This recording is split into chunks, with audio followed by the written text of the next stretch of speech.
Filhinhos e filhinhas, daremos continuidade na aula de hoje à Revolução Francesa, ok? Na nossa última aula, paramos na organização social da França antes da Revolução, ok? Eu vou compartilhar com vocês aí na telinha a nossa aula, onde nós paramos, tá certo? Olha aí, vimos que a França estava dividida em era uma sociedade estamental, certo? Onde eu tenho a divisão em primeiro estado, segundo estado, terceiro estado, como eu falei. O primeiro estado representando aí o clero, aí eu tenho a divisão em alto e baixo clero. O segundo estado representando a nobreza, onde eu tenho a nobreza de toga, a nobreza cortesã, nobreza provincial. Já o terceiro estado, eu tenho a maioria da população, onde eu vou ter aí a alta burguesia, a média e baixa burguesia. Você vai ter trabalhadores liberais, desempregados. Então, vejam só, o povo está no terceiro estado. O povo está no terceiro estado. A maioria. O primeiro e o segundo estado, eles eram isentos. Né? O primeiro e o segundo estado eram isentos de impostos. Nessa conjuntura, eu quero destacar para vocês que a alta burguesia, que vai ser representada por um grupo chamado de girondinos, que eram financistas, industriais, grandes comerciantes, certo? E a baixa burguesia, que era representada pelos jacobinos. Aí eu tenho os artesãos, comerciantes, funcionários públicos, profissionais liberais, desempregados. Além de um grupo, esse desempregado, trabalhadores das cidades também, eram chamados de sans-culottes, que eram aqueles que usavam calças compridas, não usava culotte, que é aquela calça curta, né, até abaixo do joelho, pouca coisa, bem trançadinha, não é? Que era só membros da nobreza que usava. Já os sans-culottes, não, sem culotte. Então, sans-culottes quer dizer sem culotte. Eles não usavam culotte, usavam calças longas, tá certo? Então, era representada aí pelos trabalhadores, tá? Rurais, ou melhor, desculpa, urbanos, né, das cidades. Os rurais são os camponeses, tá? Então, aqui, no caso, são os trabalhadores urbanos e desempregados, tá certo? Então, estavam nas cidades. E existiam os camponeses, que ainda estava preso, atrelado às obrigações feudais, como talha, coveia, né? Que eram obrigações feudais. Veja que ainda estava atrelado aos resquícios feudais ainda, tá bem? Muito bem. Dando continuidade, eu chamo a atenção que, diante dessa crise que a França estava vivendo, o rei, após 175 anos sem convocar a Assembleia dos Estados Gerais, convoca, então, esta Assembleia para buscar soluções para a crise que a França estava passando. O sistema de votação tradicional, tá? Era o voto por estado, voto por estado. Cada estado tinha direito a um voto. Então, o primeiro estado um voto, segundo estado um voto, terceiro estado um voto. E, geralmente unia-se o primeiro e o segundo estado contra o terceiro estado. Então, era 2 votos contra 1. Para que isso não voltasse a acontecer, o terceiro estado foi contra esse sistema tradicional e propôs que o voto fosse por deputado, né? Por cabeça. Como o terceiro estado era a maioria, logo conseguiria aprovar o que eles desejavam. Por quê? Qual era o objetivo do primeiro e segundo estado? Aumentar os impostos. Mas quem é que pagava impostos? O terceiro estado. E qual é a proposta do terceiro estado? Que fosse feita a reforma, mas que acabasse com os privilégios, com a isenção de impostos do primeiro e do segundo estado. Só assim a França sairia da crise. Aí ficou um impasse muito grande. Nesse impasse, fez com que o rei, que na época foi aconselhado pelo seu ministro Jacques Necker, Necker chegou e disse para ele: meu rei, escute o povo, vá ouvir o povo. O rei Luís XVI não escutou, chegou inclusive a demitir Jacques Necker, né? E Necker foi demitido, certo? E nessa conjuntura, o rei adota o voto por estado. Aí surge o impasse. O terceiro estado não aceitava de jeito nenhum. Diante disso, tá? O terceiro estado que não aceitou a decisão do voto por estado retira-se da Assembleia dos Estados Gerais, e aí o rei manda fechar a sala, e vai para uma sala ao lado, que era a sala de jogos. E lá vão se declarar em Assembleia Nacional Constituinte. Vão se declarar em Assembleia Nacional Constituinte. Qual é o objetivo de uma Assembleia Nacional Constituinte? Elaborar uma Constituição para um país. Nesse caso aí, para a França. Tá bem? Nesse caso aí, para a França. Nesse contexto, aí, senhores, quando o terceiro Estado declara-se em Assembleia Nacional Constituinte, tem início a Revolução. Né? Você dá início aí à Revolução. E do lado de fora, eu vou ter uma radicalização imensa por parte dos populares, que vão, inclusive, no dia 14 de julho de 1789, vão invadir a prisão da Bastilha, que era uma prisão a qual representava o símbolo do absolutismo na França, que era comum o rei mandar para lá os seus inimigos, tá? Que mandava para o calabouço, tá? Seus inimigos políticos, tá certo? Nessa conjuntura, você vai ter uma radicalização do movimento. Mas antes, eu queria chamar a atenção de vocês, antes de continuar, eu queria destacar um ponto a ser chamado com relação à Bastilha.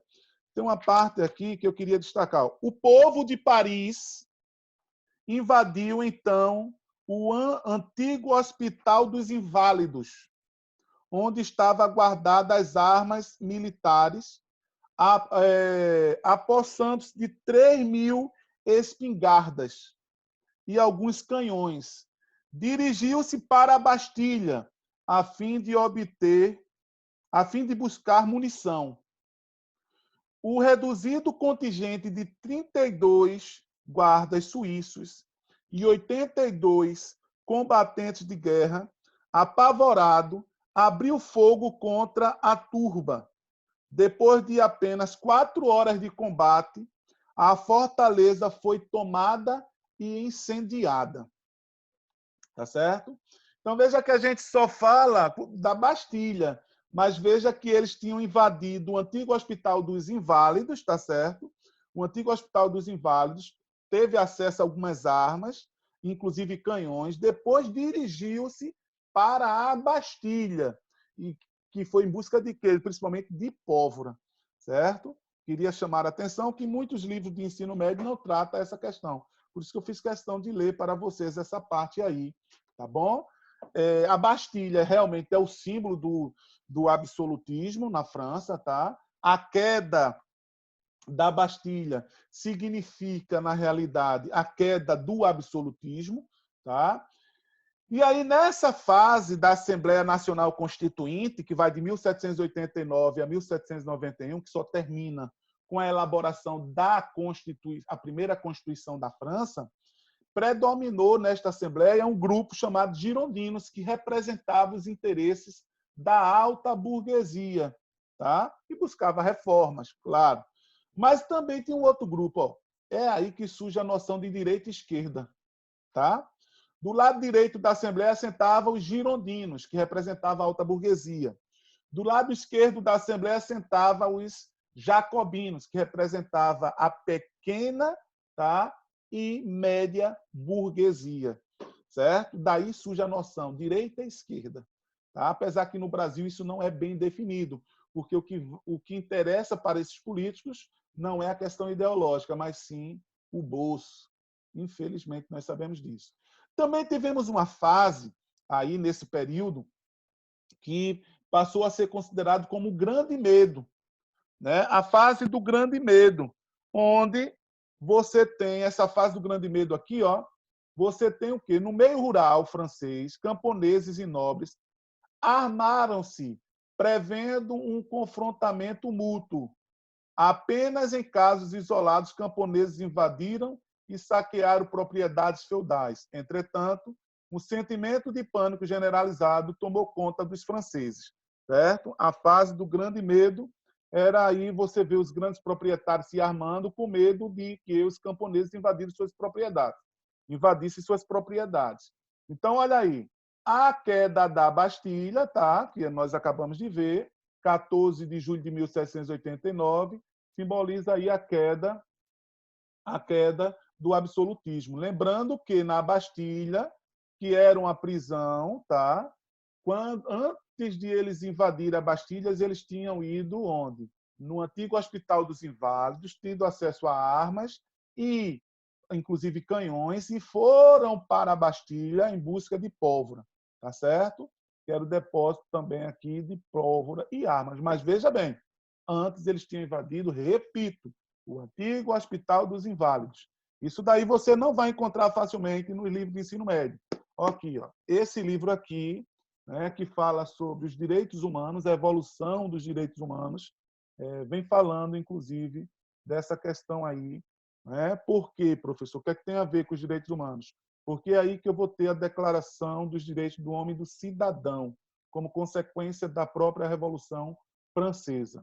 Em agosto de 1789, eu tenho aí a abolição dos privilégios feudais, tá certo? Essa Assembleia vai abolir os privilégios feudais, as obrigações feudais, é o fim da servidão, vai confiscar, aí você confisca das propriedades feudais e vai buscar e promete reforma agrária, tá certo? E nesta época eu vou ter uma migração de franceses que estava contra a revolução, emigrando, né, saindo da França para a Áustria e para a Prússia para liderar um movimento contra a revolução, tá? Mas eu destaco também nesta época a criação aí em 4 de agosto de 1789, a Assembleia Nacional Constituinte, né, irá decretar o fim dos direitos, tá, senhoriais sobre os camponeses e dos privilégios tributários do clero da nobreza, extinguindo o regime feudal na França. No mesmo mês, no dia 26 de agosto, esta mesma Assembleia chegou, então, a criar a Declaração dos Direitos do Homem e do Cidadão, que foi inspirado nos ideais de liberdade, igualdade e fraternidade da Revolução Francesa, onde chegou a defender os principais pontos foram respeito pela dignidade da pessoa humana, a liberdade e a igualdade do cidadão perante a lei, direito à propriedade individual, direito de resistência à opressão política, a liberdade de pensamento e de opinião.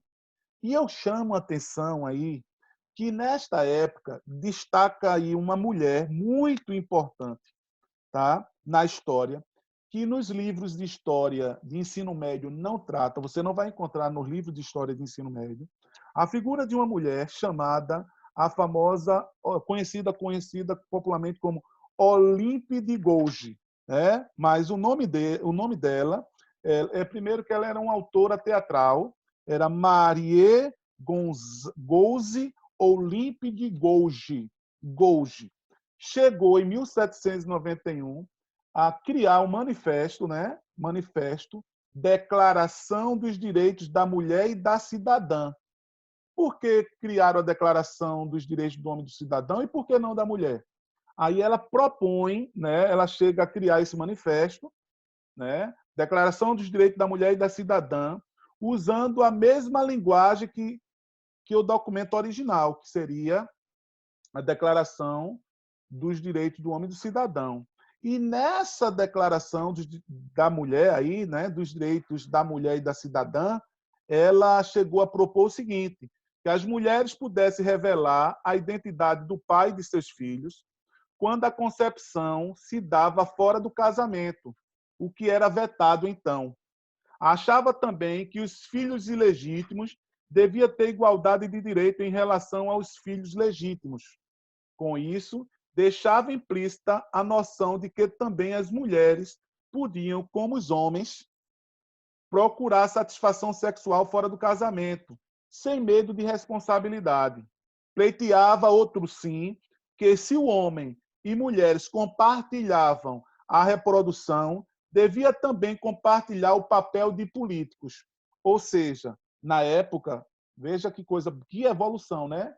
Mas esse manifesto, né, criada pela autora teatral Olympe de Gouges, não vai chegar a realmente vigorar, porque, veja só, sua campanha começou a incomodar os líderes da Revolução que queriam reformas, mas nem tanto, sob o pretexto de que ela estava do lado dos girondinos, que era o lado perdedor. Olympe de Gouges foi presa em julho de 1793 e mandado para a guilhotina em novembro. Veja que ela vai ser, né? Ela vai ser guilhotinada, tá? Foi o pretexto utilizado foi que ela estava do lado dos girondinos, né? Então, nesse caso aí veja só. Mas se o desejo de Olímpio de Gouges não for satisfeito, pelo menos houve avanço social em relação a outros direitos não contemplados originalmente na Declaração dos Direitos do Homem e do Cidadão. Em 1793, mesmo ano de sua morte, foi editada uma revisão do documento com as seguintes alterações. Era estendida a concepção de liberdade aos negros. Pela primeira vez eram proclamados direitos econômicos e sociais, que incluíam direitos à instrução, ao trabalho e à assistência. O documento também reconhecia o direito à insurreição, em caso de violação dos direitos do povo. A Declaração dos Direitos do Homem e do Cidadão foi inspiração para a Declaração Universal dos Direitos do Homem, promulgada pela Assembleia Geral da Organização das Nações Unidas em 10 de dezembro de 1948. Vejam só que influência, né, pessoal? E é o destaque aí desta mulher, né, autora teatral Olympe de Gouges. E uma informação a mais aí para vocês, tá? E perceber que realmente essas mulheres tiveram um papel muito importante, tá? Na Revolução Francesa, não só Olympe de Gouges, né, que era autora teatral, que foi condenada à morte, não é? Na guilhotina, por defender direitos para as mulheres, mas você também vai ter aí mulheres, as camponesas, né, as populares, envolvidas aí no movimento que vai, inclusive, invadir o Palácio de Versalhes, e trazer de volta o rei, tá, e a rainha que estavam em Versalhes. Mas isso daí fica para a nossa próxima aula. Próxima aula daremos continuidade a partir daqui, tá bem? Forte abraço, beijo no coração de cada um, do Camilinho, com amor e carinho. Deus abençoe a todos vocês.